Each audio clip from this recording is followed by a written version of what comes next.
Hi കൂട്ടുകാരെ, എല്ലാവർക്കും എൻ്റെ നമസ്കാരം. ഇന്ന് ഞാനിവിടെ തയ്യാറാക്കാനായിട്ട് പോകുന്നത് ഒരു മീനില്ലാതെ വയ്ക്കുന്ന ഒരു മീൻ കറിയുടെ മോഡലാണ്. അപ്പോൾ ഞാനിവിടെ അത് തയ്യാറാക്കുന്നത് കോവയ്ക്ക കൊണ്ടാണ്. നമുക്ക് കയ്പക്കായ അല്ലെങ്കിൽ പാവയ്ക്കൊക്കെ യൂസ് ചെയ്തിട്ട് നമുക്കിതുപോലത്തെ കറിയൊക്കെ തയ്യാറാക്കാനായിട്ട് പറ്റും. അപ്പോൾ വെജിറ്റേറിയൻ ആയിട്ടുള്ള ആളുകൾക്ക് ഇങ്ങനെയുള്ള ഒരു കറി കഴിക്കുമ്പോൾ നമുക്കൊരു മീൻ കറിയുടെ ഒരു രീതിയിൽ കഴിക്കാനായിട്ട് പറ്റുന്ന അസാധ്യ രുചിയായിട്ടുള്ള ഒരു കറിയാണ് ഈ മീനില്ലാത്ത മീൻ കറി. അപ്പോൾ നമുക്ക് ഇതെങ്ങനെയാണ് തയ്യാറാക്കുന്നതെന്നുള്ള വീഡിയോ കണ്ടു നോക്കാം കേട്ടോ. വായോ. അപ്പോൾ ഞാനിവിടെ ഒരു 10-15 കോവയ്ക്ക ഇതിന് വേണ്ടിയിട്ട് എടുത്തിട്ടുണ്ട്. ഈ കോവയ്ക്ക നമ്മൾ നല്ല രീതിയിൽ വാഷ് ചെയ്ത് എടുക്കണം. വാഷ് ചെയ്തെടുത്തതിന് ശേഷം നമ്മൾ ഈ കോവയ്ക്കയെ നീളത്തിൽ കട്ട് ചെയ്തെടുക്കാം. അപ്പോൾ നമുക്കിത് കാണുമ്പോൾ ഒരു ഇരുമ്പൻ പുളി പോലെ തോന്നുന്നുണ്ടായിരിക്കും ഇല്ലേ? അപ്പോൾ നമുക്ക് അങ്ങനെ കട്ട് ചെയ്തെടുക്കാം. അതിന് ശേഷം ഒരു മൺചട്ടി വെച്ച് കൊടുക്കുക. മൺചട്ടി വെച്ച് നമ്മൾ കട്ട് ചെയ്തിരിക്കുന്ന കോവക്കായ അതിലോട്ട് ചേർത്ത് കൊടുക്കാം. കോവക്കായ ചേർത്ത് കൊടുത്തതിന് ശേഷം നമുക്ക് അതിലോട്ട് ആവശ്യമുള്ള ബാക്കിയുള്ള ഇൻഗ്രീഡിയൻസ് ഇതിലിപ്പോൾ ചേർത്ത് കൊടുക്കാം. ഇപ്പോൾ നമുക്ക് കോവക്കയിലോട്ട് ആവശ്യത്തിനുള്ള ഉപ്പ് നമുക്ക് ഈ സമയത്ത് ചേർത്ത് കൊടുക്കാം. അതുപോലെ തന്നെ ഒരു 1/4 ടീസ്പൂണ് മഞ്ഞൾപ്പൊടി ചേർത്ത് കൊടുക്കാം. 1.5 ടീസ്പൂണോളം മല്ലിപ്പൊടി നമുക്ക് ചേർത്ത് കൊടുക്കാം. അതുപോലെ 1 ടീസ്പൂണ് മുളക് പൊടി നമുക്ക് ആഡ് ചെയ്ത് കൊടുക്കാം. അപ്പോൾ നമ്മൾ പൊടികളെല്ലാം ചേർത്ത് കഴിഞ്ഞു. ഒരു മഞ്ഞൾപ്പൊടി, മല്ലിപ്പൊടി, മുളക് പൊടി ഇത്രയും നമ്മൾ ഉപ്പ് ചേർത്ത് കൊടുത്തു. കണ്ടില്ലേ? ഇനി നമ്മൾ അതിലോട്ട് കുറച്ച് കറിവേപ്പില ചേർത്ത് കൊടുക്കാം. കറിവേപ്പില ധാരാളം ഉണ്ടെങ്കിൽ കുറച്ചധികം ചേർത്താലും നല്ല ടേസ്റ്റ് ആയിരിക്കും കേട്ടോ. പിന്നെ നമുക്കതിലോട്ട് ഒരു സബോളയുടെ പകുതി എടുത്തിട്ട് നമ്മൾ നീളത്തിൽ കട്ട് ചെയ്തിട്ട് അത് ചേർത്ത് കൊടുക്കാം. ഒരു തക്കാളിയുടെ പകുതി, വലിയ തക്കാളി ആണെങ്കിൽ പകുതി, ചെറുതാണെങ്കിൽ മുഴുവനിടാം. അത് നമ്മൾ അതിലോട്ട് ചേർത്ത് കൊടുക്കുക. 2-3 പച്ചമുളക് ചേർത്ത് കൊടുക്കുക. ചെറിയൊരു പീസ് ഇഞ്ചി എടുത്തിട്ട് അത് നീളത്തിൽ കട്ട് ചെയ്തിട്ട് അത് നമുക്കിതിലോട്ട് ചേർത്ത് കൊടുക്കാം.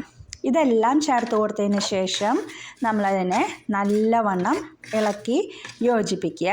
നന്നായി ഇളക്കി യോജിപ്പിക്കണം. ആ കോവക്കയിലൊക്കെ ആ പൊടികളും സബോള, ഇഞ്ചി, പച്ചമുളകെല്ലാം നല്ല പാകത്തിൽ ചേർന്നിരിക്കത്തക്ക രീതിയിൽ നമ്മൾ ആ കോവയ്ക്ക മിക്സ് ചെയ്തെടുക്കാം.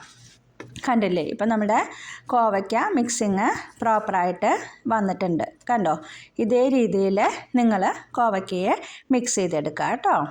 അതിന് ശേഷം നമുക്ക് ഇതിലോട്ട് ആവശ്യത്തിനുള്ള വെള്ളം ഒഴിച്ചു കൊടുക്കാം. ഞാൻ ഏകദേശം 1 കപ്പോളം വെള്ളം ഇതിലോട്ട് ചേർത്ത് കൊടുത്തിട്ടുണ്ട്. ഇപ്പോൾ ഇവിടെ നിങ്ങൾ ശ്രദ്ധിക്കേണ്ട കാര്യം, നിങ്ങൾ പാലിലാണ് വയ്ക്കുന്നതെങ്കിൽ, തേങ്ങാപ്പാലിലാണ് വയ്ക്കുന്നതെങ്കിൽ നിങ്ങൾക്ക് ഈ വെള്ളത്തിന് പകരം ഇവിടെ 2ാം പാല് യൂസ് ചെയ്യാനായിട്ട് പറ്റും. ഞാനിപ്പോൾ ഇവിടെ കോക്കനട്ട് മിൽക്ക് പൗഡറാണ് യൂസ് ചെയ്യുന്നത്. അതുകൊണ്ട് ഞാനത് ലാസ്റ്റ് ഒഴിക്കുന്നുള്ളൂ. അതുകൊണ്ടാണ് ഞാനിപ്പോൾ വെള്ളം ഒഴിച്ചു കൊടുത്തത്. ഇനി ഞാനതിലോട്ട് ഒരു 2 കുടംപുളി ചേർത്ത് കൊടുത്തിട്ടുണ്ട്. കുടംപുളിയും ചേർത്ത് കൊടുത്തതിന് ശേഷം നന്നായി ഒന്ന് ഇളക്കി കൊടുക്കുക. അതിന് ശേഷം നമുക്കിത് മൂടി വെച്ച് വേവിച്ചെടുക്കാം. ഒരു 10-15 മിനിറ്റ് ആകുമ്പോഴേക്കും നമ്മുടെ കോവയ്ക്കൊക്കെ നന്നായി വെന്തിട്ടുണ്ടായിരിക്കും. അപ്പോൾ കോവയ്ക്കൊക്കെ ഇവിടെ വെന്ത് കഴിഞ്ഞു. കണ്ടില്ലേ? അതിലെ വെള്ളമൊക്കെ കുറച്ച് വറ്റി തുടങ്ങി.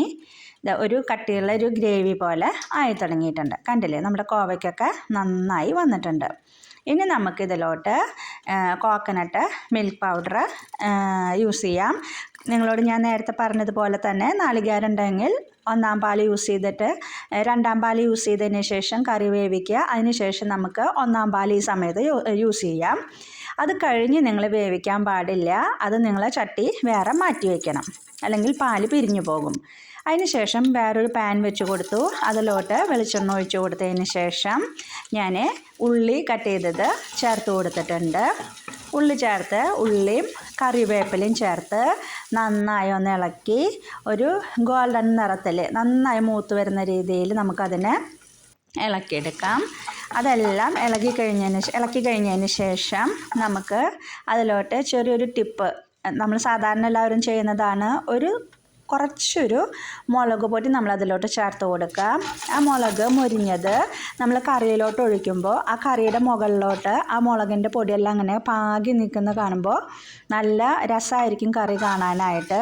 അപ്പോൾ കണ്ടില്ലേ, നമ്മുടെ അടിപൊളിയായിട്ടുള്ള കോവയ്ക്ക മീൻകറി, മീനില്ലാത്ത മീൻകറി ഇവിടെ റെഡിയായി കഴിഞ്ഞു. എനിക്ക് തോന്നുന്നു നിങ്ങൾക്ക് എല്ലാവർക്കും ഈ വീഡിയോ വളരെ ഇഷ്ടപ്പെടുകയാണെന്ന് വെച്ചെങ്കിൽ നിങ്ങൾ മറ്റുള്ളവർക്ക് ഷെയർ ചെയ്യാനൊന്നും മറക്കരുത്.